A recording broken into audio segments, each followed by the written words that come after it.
बोलिए श्री कृष्ण भगवान की जय। ओम श्री परमात्मने नमः। 14वां अध्याय। उसके उपरांत श्री कृष्ण भगवान बोले, हे अर्जुन, ज्ञानों में भी अति उत्तम परम ज्ञान को मैं फिर से तेरे लिए कहूंगा कि जिसको तू जानकर सब मुनिजन इस संसार से मुक्त होकर परम सिद्धि को प्राप्त हो गए हैं। हे अर्जुन, इस ज्ञान को आश्रय करके अर्थात धारण करके मेरे स्वरूप को प्राप्त हुए पुरुष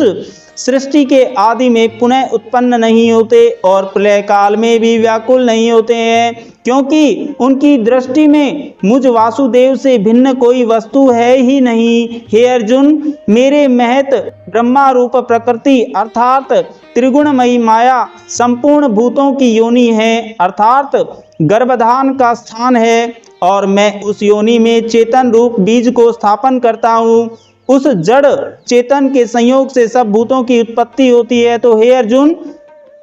नाना प्रकार की सब योनियों में जितनी मूर्तियां अर्थात शरीर उत्पन्न होते हैं, उन सबकी त्रिगुणमयी माया तो गर्भ को धारण करने वाली माता है, और मैं बीज को स्थान करने वाला पिता हूँ। हे अर्जुन, सत्वगुण, रजोगुण और तमोगुण ऐसे ये प्रकृति से उत्पन्न हुए तीनों गुण इस अविनाशी जीवात्मा को शरीर में बांधते हैं। इस निष्पाप उन तीनों गुणों में प्रकाश करने वाला निर्विकार सत्वगुण तो निर्मल होने के कारण सुख की आसक्ति से और ज्ञान की आसक्ति से अर्थात ज्ञान के अभिमान से बांधता है। हे अर्जुन, राग रूप रजोगुण कामना और आसक्ति से उत्पन्न हुआ जान वह इस जीवात्मा को कर्मों की और उनके फल की आसक्ति से बांधता है। और हे अर्जुन, सर्वदेहाभिमानियों के मोहने वाले तमोगुण को अज्ञान से उत्पन्न हुआ जान वह इस जीवात्मा को प्रसाद, आलस्य और निद्रा के द्वारा बांधता है, क्योंकि हे अर्जुन, सतोगुण सुख में लगाता है और रजोगुण कर्म में लगाता है तथा तमोगुण तो ज्ञान को आच्छादन करके अर्थात ढक में प्रमाद में भी लगता है। तो हे अर्जुन, रजोगुण और तमोगुण दबाकर सत्वगुण होता है अर्थात बढ़ता है, तथा रजोगुण सत्वगुण को दबाकर तमोगुण बढ़ता है, वैसे ही तमोगुण और सत्वगुण भी दबाकर रजोगुण बढ़ता है। इसलिए जिस काल में इस देह में तथा अंतःकरण और इंद्रियों में चेतनता और बोधन शक्ति उत्पन्न होती है, उस काल में ऐसा जानना चाहिए कि सत्वगुण ही बढ़ा है। और हे अर्जुन, रजोगुण के बढ़ने पर लोभ और प्रवृत्ति अर्थात सांसारिक चेष्टा तथा सब प्रकार के कर्मों का स्वार्थ बुद्धि से आरंभ एवं अशांति अर्थात मन की चंचलता और विषय भोगों की लालसा यह सब उत्पन्न होते हैं। तथा हे अर्जुन, तमोगुण के बढ़ने पर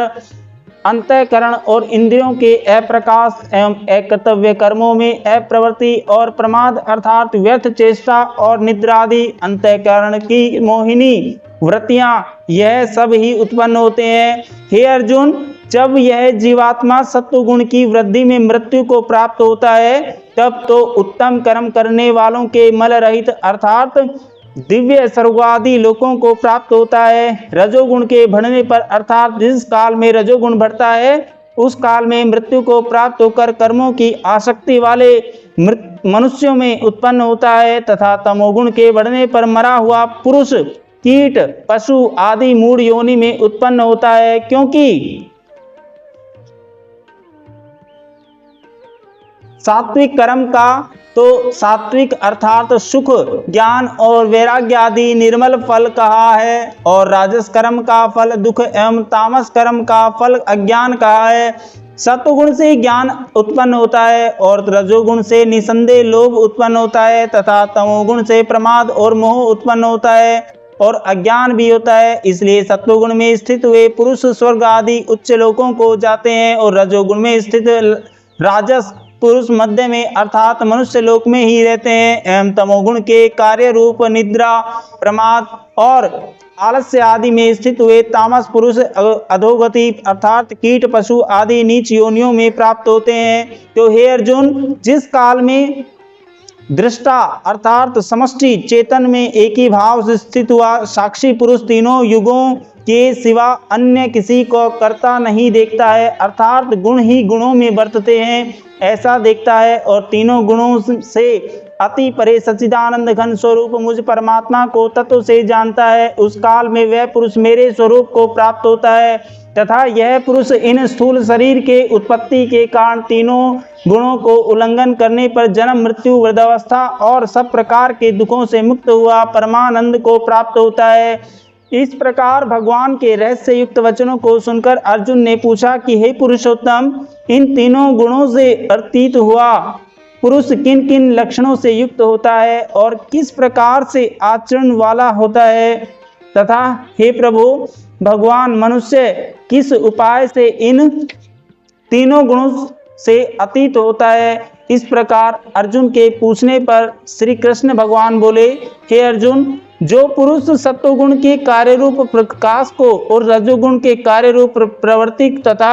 तमोगुण के कार्य रूप मोह को भी न तो प्रवृत्त होने पर बुरा समझता है और न निर्वृत्त होने पर ही इनकी आकांक्षा करता है, तथा जो साक्षी के सदृश स्थित हुआ गुणों के द्वारा विचलित नहीं किया जा सकता और गुण ही गुणों में बरतते हैं, ऐसा समझता हुआ जो सच्चिदानंद घन परमात्मा में एक ही भाव से स्थित रहता है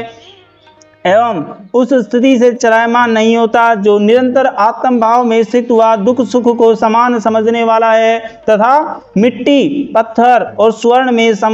समान भाव वाला और धैर्यवान है, तथा जो प्रिय और अप्रिय को बराबर समझता है और अपनी निंदा स्तुति में समान भाव वाला और तथा जो मान और अपमान में सम है एवं मित्र और वैरी के पक्ष में भी सम है, वह संपूर्ण आरंभों से कर्तापन के अभिमान से रहित हुआ पुरुष गुणातीत कहा जाता है। और जो पुरुष अविव्यभिचारी और भक्ति रूप योग के द्वारा मेरे को निरंतर भजता है, वह तीनों गुणों को अच्छी प्रकार उल्लंघन करके सच्चिदानंद घन ब्रह्मा के एक ही भाव होने के लिए योग्य होता है। हे अर्जुन, उस अविनाशी परम ब्रह्मा का और अमृत का तथा नित्य धर्म का और अखंड एक रस आनंद का मैं ही आश्रय हूँ, अर्थात उपर्युक्त ब्रह्मा, अमृत, अव्यय और शाश्वत धर्म तथा एकांतिक सुख, ये सब मेरे ही नाम हैं, इसलिए इनका मैं परम आश्रय हूँ। इति श्रीमद् भगवद गीता रूपी उपनिषद ब्रह्मा विद्या तथा योग शास्त्र विषयक श्री कृष्ण और अर्जुन के संवाद में गुणत्रय विभाग योग नामक 14वां अध्याय संपूर्ण। बोलिए श्री कृष्ण भगवान की जय। श्रीमद् भगवद गीता की जय।